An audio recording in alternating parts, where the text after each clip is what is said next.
वैसे बहुत अच्छा कदम उठाया तुमने। मुझे नहीं पता था कि तुम इतने अच्छे खिलाड़ी हो सकते हो।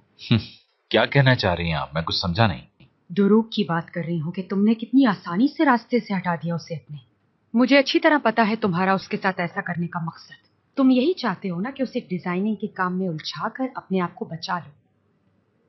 मैं अपने बेटे को अपनी नजरों के सामने बर्बाद नहीं होने दूंगी। ऐसा कुछ भी नहीं है। मैं तुम्हारी मॉम नहीं हूं।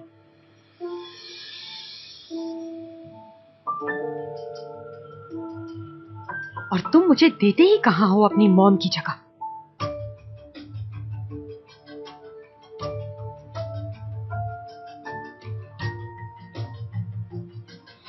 ये भी तो हो सकता है कि आपने मुझे कभी माँ का प्यार दिया ही ना हो।